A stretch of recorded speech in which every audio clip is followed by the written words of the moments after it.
Las voces de nuestros ancestros resuenan a través del tiempo, susurrando en el viento y fluyendo como el agua que da vida a la tierra. La tradición oral, ese río de sabiduría, nos permite reconstruir la memoria de los pueblos, que con valentía y esfuerzo cultivaron sus sueños desde tiempos inmemoriales. Hoy, esos relatos grabados en las páginas de la historia nos invitan a soñar y a sentirnos partícipes de los acontecimientos que forjaron nuestro presente. Bienvenidos al primer episodio de tu podcast, Las narrativas a través del tiempo. Hoy exploraremos la adquisición del agua de Vidadó y la hacienda de Mañí entre 1877 y 1878, a través de las memorias de José María Navarrete Arzate, documentadas por el historiador Ricardo Hernández Navarrete, cronista municipal de Jiquipilco.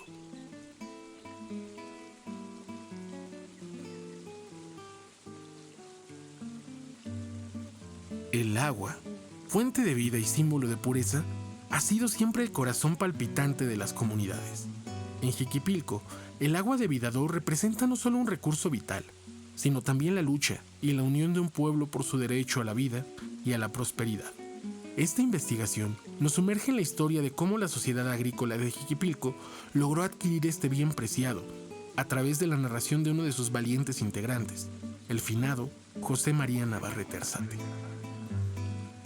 Este testimonio, basado en los títulos primordiales del pueblo de Jiquipilco y en un manuscrito escrito de puño y letra por el propio Navarrete, nos recuerda que la historia no es solo un registro de hechos, sino un tejido vivo, creado por las manos y los corazones de quienes vivieron, porque la historia es nuestra y la hacen los pueblos.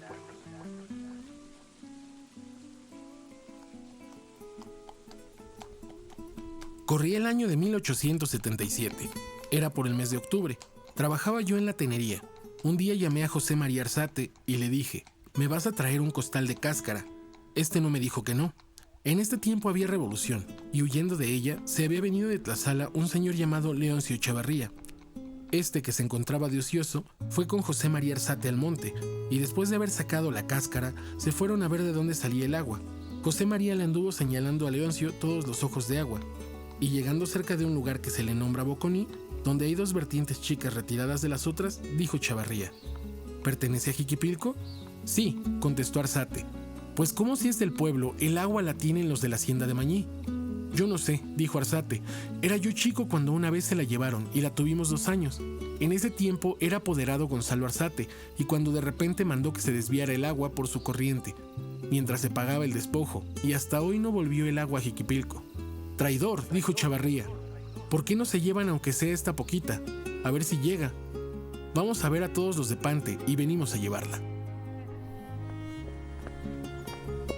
Se vinieron el otro día temprano José María Arzate, Valerio Navarrete, Florencio Delgado, Albino García y Andrés Mercado, y se internaron en el monte para ver cómo podían sacar dicha agua, pero en andar recorriendo el terreno no hicieron nada.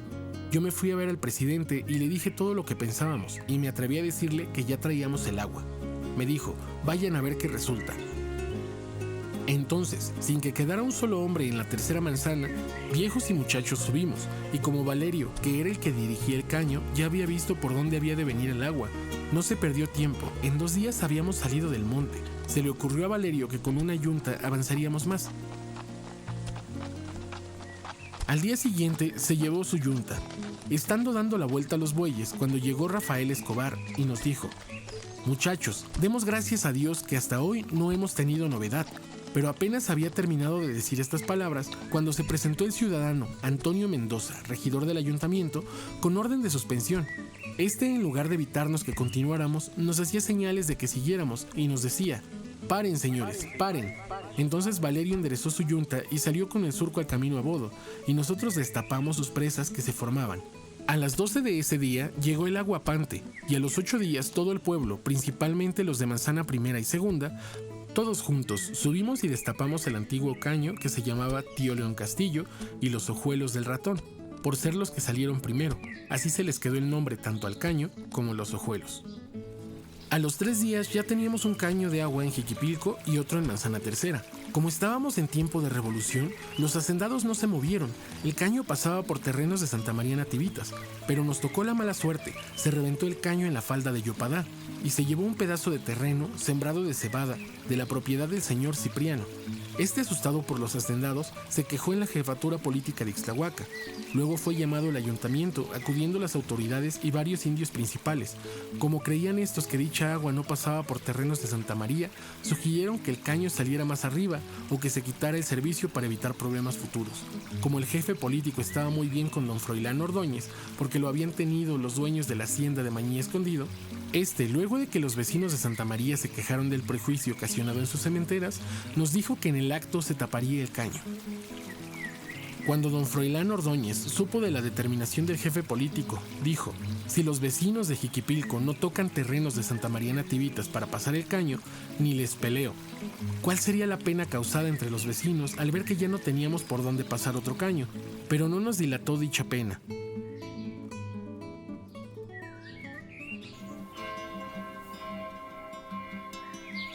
A los 2 días llamaron con la campana todos. Nos presentamos a su llamado, pues en aquel tiempo, al tocarse la campana, todos se presentaban. Ya que se reunió un número considerable, se levantó don Antonio Mendoza y dijo: señores, si ustedes me quieren acompañar, vamos a ver si podemos sacar un caño que no pase por las tierras de esos miserables. A lo que respondieron todos: mañana subiremos. Al día siguiente, los vecinos de las manzanas primera, segunda y tercera esperamos a don Antonio, quien no faltó a su palabra, llevando consigo un albañil de apellido Perea, una regla, zancos y un nivel. Puso la regla en dirección al camino que bajaba para la población, y después de haber hecho sus cálculos, nos dijo: con el favor de Dios no tocaremos tierras ajenas. Ahora sí, muchachos, a trabajar. Y se puso a nivelar. Aquello era un gusto, ver un tendido de gente como de 100 metros, además de los que labraban estacas, otros haciendo cepas y algunos más clavando estacas. No había un alma que estuviera parada. Eran las 12 de ese día y no se escuchaba en Vidadó más que gritos, piedras que rodaban y chocaban unas con otras. A las 6 de la tarde ya habíamos dado vuelta al cerro, hora en que nos retiramos para volver al día siguiente con mayor número de gente que la del primer día. Y viendo todos que el agua caminaba tras nosotros, el entusiasmo era mayor. A los 3 días ya habíamos salido con el caño sin tocar propiedades ajenas. Eran las 11 de la mañana y sin perder tiempo seguimos con el segundo caño, que en 2 días quedó terminado. Habían dicho que si no tocábamos tierras de Santa María no nos interrumpirían, pero no fue así, porque no esperaron más que llegar el mes de enero y luego demandaron al síndico, que era José María Navarrete, el presidente Octavio Castillo, Manuel Cañas, Marcelo Martínez y José Dávila Ángeles. Se convocó un cabildo y en él se acordó ver a un abogado.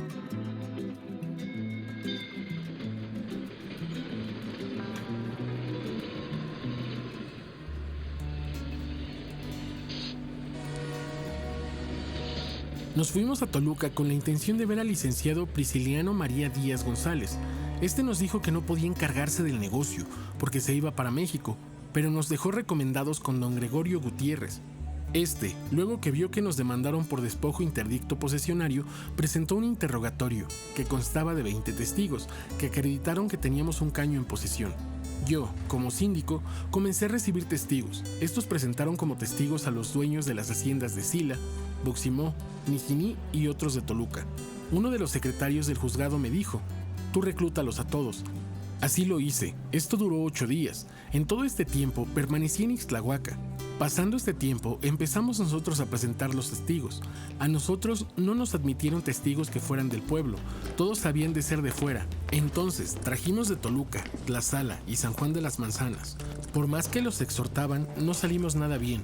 Comenzaron las recusaciones. Antes de esto pasaron los autos a su abogado. Tuvo 15 días. Volvieron a nuestro abogado. La parte contraria recusó al juez.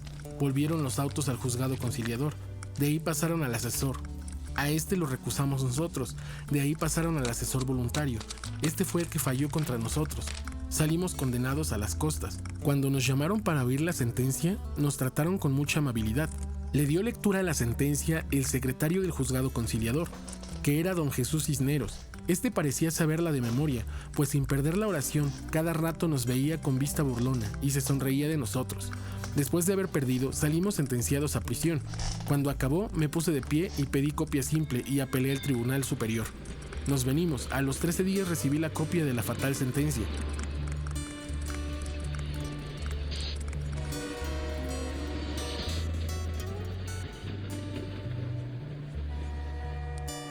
Y sin perder tiempo nos fuimos a ver al abogado. Este no nos dio buena esperanza, diciéndonos: no tiene remedio, paguen, hijitos. Le pagamos, pero quedamos bastante disgustados con el tal Gutiérrez, que estaba en México. De aquí nos fuimos con Manuel Cañas, don Benito González y un servidor. Don Benito González nos acompañó en calidad de apoderado del pueblo.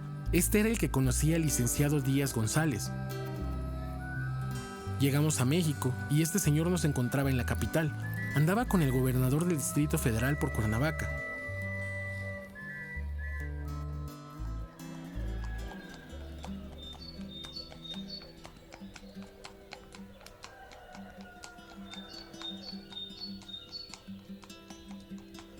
Nosotros nos fuimos sin saber el camino, nada más preguntando. Llegamos a las 7 de la noche. Hasta el día siguiente logramos verlo. Le enseñamos la sentencia, la leyó y nos dijo: fue un descuido de Gregorio y ahora dice que paguen. Bueno, será que él pagará. Ahora no puedo ayudarles porque no sé cuándo volveré, pues andamos en las visitas, pero no obstante, den su vuelta y a ver qué hacemos. Nos fuimos luego y nos quedamos en Huitzilá. Al día siguiente llegamos a México.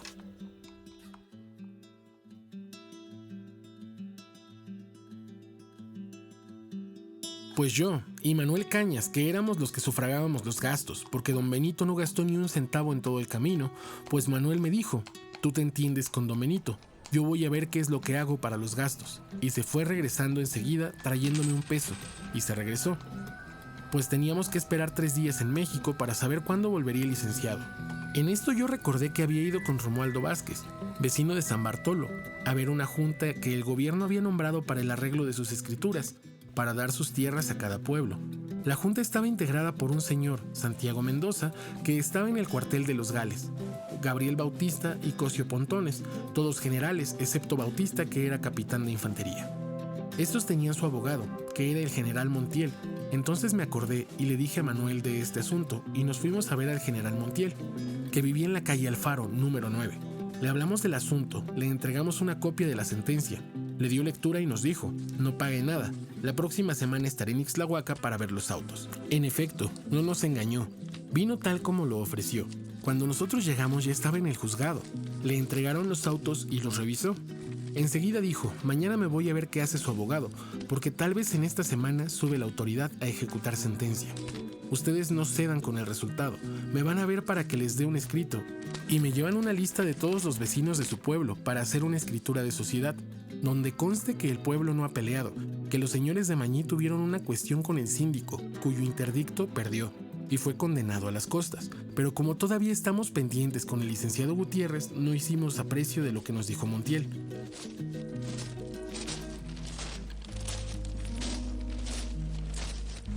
Y como a los 8 días subió el jefe político con el juez a ejecutar sentencia.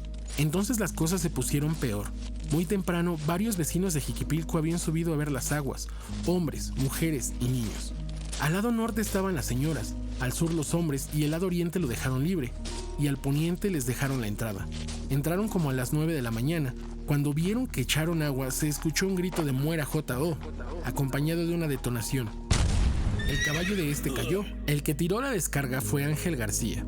D.J.O. se liberó y entonces el jefe de armas, Antonio Saavedra, quiso salirse por el oriente, pero no muy lejos del camino por donde pretendió salir, se encontró con un joven de nombre Luis González, de 14 años de edad, que llevaba una escopeta y 10 cartuchos. Este joven, lleno de valor, gritó con toda fuerza de sus pulmones: "¡Ahora, muchachos!", al tiempo que disparó sobre el capitán.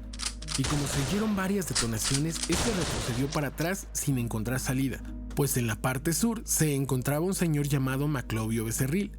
Este se retira y les deja libre la salida. Salen todos y solo quedaban los peones de la hacienda de Mañí, que iban tapando el caño. Muy cerca de donde se encontraba el comienzo de la obra, se encontraban las señoras Micaela Guerrero, Josefina Castillo, María Castillo Cañas y Cayetana Bermúdez. Estas, viendo que se acercaban Manuel Escobar y Guadalupe Mercado, quienes estaban tapando el caño, se sentaron dentro de él. Llegaron diciéndoles: "Quítense, señoras". Estas no les hicieron aprecio y como vieron que no querían salirse, se atrevieron a sacar a María. Se pasaron las demás y como iban armados con palos, sin temor de nada, les dieron una paliza que no vieron cómo bajaron del cerro. Mientras los gendarmes habían entrado en Jiquipilco y se encontraron con mi hermano Epifanio Navarrete, que estaba sentado en la puerta de su casa, se lo llevaron hasta Mostejé. Ahí lo soltaron con 25 pesos. En el camino encontraron a uno de nombre Mariano Benito, en estado de ebriedad. Se lo presentaron al jefe político. Este dijo: déjenlo, ha de ser arriero. A lo que contestó: yo voy a defender mi agua. Y sacó de una bolsa 3 balas. Se las mostró diciendo: aquí tengo con qué defender mi agua, por lo que hubo una necesidad de llevárselo. Nosotros no hicimos aprecio del que se habían llevado, sino de los 325 pesos de multa que nos habían impuesto.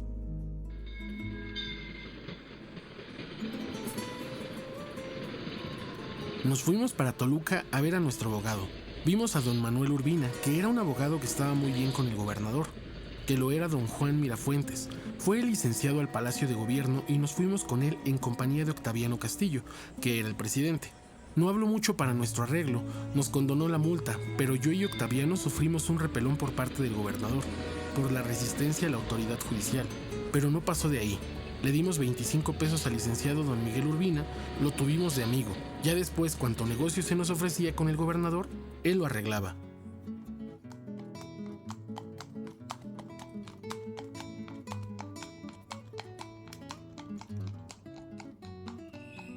Nos sentimos muy contentos. Llegamos al pueblo, pedimos permiso al cura para repicar las campanas, se quemaron cohetes y enseguida se formó un solemne compromiso de quienes habían de andar conmigo. Fueron al ayuntamiento, pues no había que quedar en oficina más que un regidor. De los que habían de acompañarnos era el principal que nunca faltó: Manuel Cañas, Leocadio Dávila, Encarnación B, Hilario Martínez, Santiago Villegas, don Andrés Martínez y otros que sin compromiso nos acompañaban. Estos hacían los gastos de sus bolsas según sus necesidades. Los honorarios del abogado y pago de estampillas los hacían los señores Juan Bernal, Epifanio Navarrete, Trinidad Navarrete, doña María Mercado, don Policarpio Sánchez, Simón Dávila, Juan Navarrete y Antonio Ramírez, aparte de lo que juntaba entre el vecindario. Estos tenían obligación de dar cada vez que se les solicitaba para los gastos. Apenas nos habíamos medio orientado cuando una noche, serían como las 11 o las 12 horas, a Mariano ya lo traían amarrado para entregar a los que habían subido al monte, a tirarle al jefe político el día de la ejecución de la sentencia. Se llevaron a José Sánchez, Alejandro Aguilar, Victoriano Flores. Habían pasado 2 días cuando volvieron, entonces se entregó Nazario Dávila y a Catarino Flores, pero Nazario, luego de que estuvo allá, pronto se hizo de amigos en la cárcel. Agarraron al pobre Mariano y le dieron una paliza para que sirviera de escarmiento por haber entregado a sus compañeros. Cuando regresaron estábamos tan mal que no pasaron ni 4 días cuando subió Andrés Mercado y se trajo el agua, pero al bajar se encontró con Irineo Escobar, Jesús Ángeles y Francisco Arzate, un joven de 8 años de edad, y en vista de su corta edad creíamos que diría que Octaviano, Epifanio y yo los habíamos mandado, pues esto era lo que les preguntaban, pero Irineo dijo que iban en busca de unas ovejas que se les habían extraviado. Llamaron a Francisco y le preguntó el secretario que cuántas ovejas se habían perdido, y este dijo que nada más un corderito y la madre de este. Esto hizo que ya no se volvieran a hacer más preguntas. Al día siguiente, después de tomar el desayuno, salimos a las 10, llegando a las 7 de la noche a Mayorazgo. Don Julio se vino con nosotros, pues estábamos citados a las 10 de la mañana al día siguiente para la diligencia. El general nos dijo que fuéramos a tocarle a las 4 de la mañana, pero como nos habíamos mojado completamente, pusimos a secar la ropa y nos agarró el sueño. Cuando sentimos ya nos estaba tocando la puerta del general. Nos echó nuestro trepe, ligeramente ensillamos y nos fuimos a desayunar a Temuaya.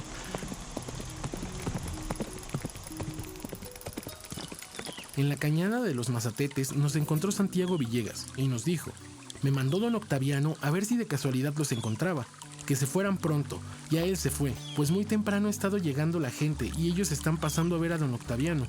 Los de Santa María desde ayer llegaron con su abogado de México y la tropa de Ixtlahuaca. También llegaron los vecinos de Moxtejé. Todo esto me dijo don Octaviano que les informara. Todos están con la pena de ustedes. En esta conversación veníamos cuando salimos de Loma Endotzi. Parece que nos estaban esperando en la capilla, pues apenas nos vieron empezaron a repicar las campanas. Cuando llegamos no había ninguno que anduviera por ahí. Desde la entrada del pueblo no encontramos ninguna persona. Todos se habían ido al deslinde. No había quien nos diera razón de dónde andaban.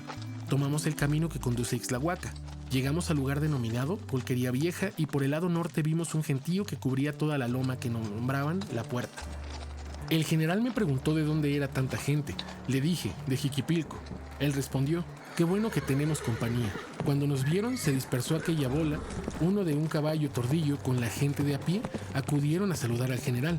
Los acompañantes del general se quedaron admirados. Don Julio de la Paz en voz alta les dijo, muchachos, viva la unión. Si siguen ustedes con esta organización, nadie les tocará sus propiedades. Y volvió a gritar, ¡viva Jiquipilco! Llegamos a donde estaban nuestros contrarios. El general luego preguntó por el juez, pues como era mucha gente, no se veía dónde estaba. Como ya se conocían desde que vino a ver las actas de don Julio, pues era administrador de la hacienda de Enyeje, no sé qué sería de nosotros. Dios nos puso 2 hombres para que nos ayudaran. El primero guiarnos a Río Hondo y el segundo para que nos acompañara hasta nuestra tierra, haciendo todos los gastos por su cuenta, sin costarnos a nosotros nada absolutamente. Me decía Manuel Cañas, la divina providencia no nos ha abandonado, bendita sea. Eran las 12 del día en Jiquipilco cuando el juez de letras, que era don Rafael Lara, nos dijo que lo acompañáramos todos y nos fuimos para Santa María a comer. A las 3 de la tarde llegó don Sebastián San Román, dueño de la hacienda de Mostejé, en calidad de jefe político. Poco después se determinó la salida al punto denominado Duraznillo, que fue el primer lindero que señalaron los vecinos de Santa María, a lo que no hubo contradicción por ambos pueblos. Solo don Sebastián en contra de ellos, y así se asentó. Seguimos por el lado oriente hasta el lugar denominado Bodo, preguntándoles a los testigos de Santa María Nativitas si conocían los linderos. Dijeron que no.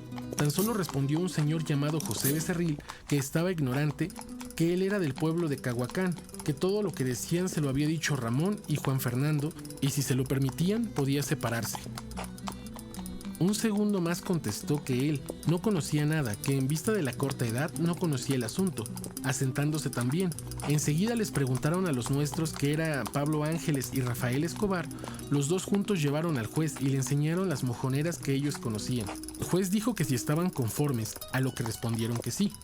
Enseguida nos trasladamos a la parte montañosa para señalar los linderos, que lo son un arrastradero que viene a dar a una mojonera antigua en donde está pintada una cruz en un remolé, y van bajando por el mismo camino real que viene de México. En este último lindero colindamos con la hacienda de Mañí, propiedad de don Froilán García. Entonces el general nos propuso que comparáramos la hacienda de Mañí, a lo que contesté que lo íbamos a comentar con la gente del pueblo. A los 20 días convocamos a una asamblea general para darle a conocer la propuesta a este pueblo. La gente propuso una comisión para ir a la hacienda de Mañí. Estando al frente de la comisión un servidor, el 10 de agosto fuimos a ver a don Froilán para proponerle que nos vendiera su hacienda. Este aceptó y nos dijo que su propiedad estaba valuada en 29,000 pesos. Era mucho dinero para los bolsillos de nuestra gente, siendo en su mayoría campesinos y jornaleros. Lo íbamos a consultar con la gente. Nos retiramos diciéndole que regresaríamos a los 2 días. Llegando, lo comentamos con el vecindario. Llegamos a la conclusión de que invitaríamos a otros pueblos para que de esta forma pudiéramos sufragar su costo. Así fue como invitamos a San Felipe y a San Bartolo Ixtotitlán. San Felipe, por su parte, realizó la compra por separado en 10,000 pesos, siendo sus linderos al oriente con la parte vendida a Jiquipilco. Y a San Bartolo, que llega hasta la mojonera que se colocó en el paraje denominado La Era. Al poniente linda con el río de Hacienda de Mostejé, al sur linda con la línea recta en dirección a las torres de Ixtlahuaca y al norte con terrenos de San Felipe. Nosotros y los de San Bartolo formamos una sociedad llamada Sociedad Agrícola de Jiquipilco y San Bartolo. Dimos de enganche 5,333 pesos, 33 tercios de centavos, quedando a deber 13,766 pesos, 66 2 tercios de centavos, que se pagarían en 2 partidas de 6,833 pesos, 33 y 1 tercio de centavos. Dicha cantidad iba a ser liquidada los últimos días de junio y octubre del mismo año. Se llegó al plazo de la primera partida y no reunimos la cantidad a pesar de que los campesinos se despojaron de sus animalitos, como asnos, bueyes, guajolotes, borregos, entre otros animalitos, por lo que solicitamos al dueño una prórroga. Él nos dijo que si no cumplíamos, se rompería el trato. De inmediato fuimos en busca del general para ver qué nos aconsejaba. Él nos dijo que tenía un amigo que era dueño de una maderería y que a lo mejor nos prestaría el dinero a cambio de arrendamiento del monte. Como no encontramos otra salida, fuimos en busca del mencionado general Aureliano Rivera. A los 3 días llegamos al pueblo y subimos al monte para mostrárselo. Este aceptó y nos prestó la cantidad de 10,219 pesos con 4 centavos. Por su parte, el vecindario de San Bartolo no pudo conseguir lo que le tocaba. Por esta razón, el dueño de la finca se quedó con el casco de la hacienda. Los linderos de la sociedad agrícola al principio de la compra eran: al oriente con la hacienda Encarnación y Monte de Temoaya, al poniente con la parte vendida San Felipe, al sur con la hacienda de Mostejé y al norte con los montes de la hacienda de Sila, terrenos del pueblo de Malacota, Rancho Endosne y el pueblo de San Bartolomé. El plano informativo que realizó el ingeniero Manuel Marín arrojó un total de 256.16 caballerías, de las cuales les corresponden a Jiquipilco 179.16 caballerías y a San Bartolo 80 caballerías. El 28 de marzo de 1883, el pueblo de San Bartolo Oxtotitlán realizó su escritura de adjudicación relativa al terreno que le toca y pertenece a la extinta hacienda de Mañé. Los vecinos de San Bartolo llegaron al acuerdo de que se les dejaran las tierras de labor y a los de Jiquipilco la parte montuosa. El fraccionamiento se sitúa al norte de la casa que fue de esta finca, sirviendo de línea divisoria la cañada y barranca de Tejocote. Desde su origen en el paraje donde estuvo la máquina de vapor para serrar madera, que es un lugar alto, hasta donde esa misma barranca se incorpora a los terrenos de San Felipe en la parte baja. Una línea corre de oriente a poniente. Estas tierras se subdividieron en pequeños lotes a favor de los asociados, distribuyéndose por tandas para el riego y cultivo.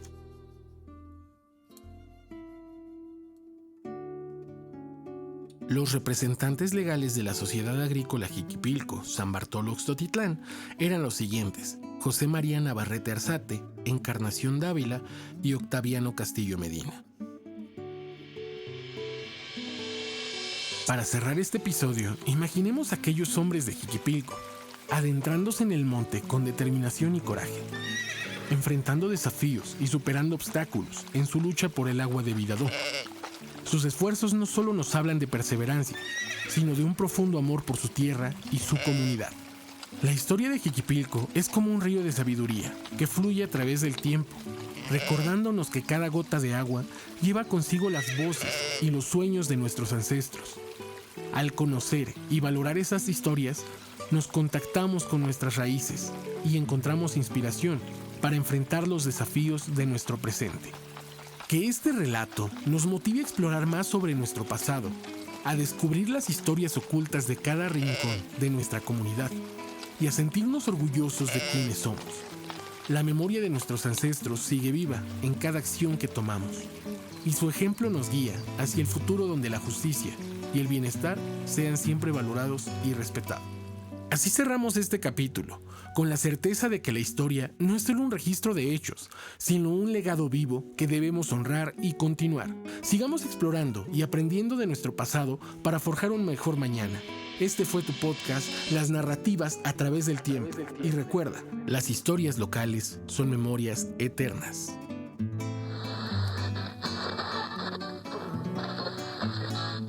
Notas aclaratorias. Jefe político, funcionario administrativo que representaba al gobierno central en las regiones. Estos tenían funciones judiciales menores, como ser la primera instancia de paz para mantener el orden público. Tiempos de revolución. Este término fue acuñado en relación a la Guerra de Reforma. Mojonera, marcador físico utilizado para delimitar terrenos y fronteras, y podía ser de piedra, madera o materiales que pudieran perdurar en el tiempo. Las narrativas a través del tiempo. Y recuerda, las historias locales son memorias eternas.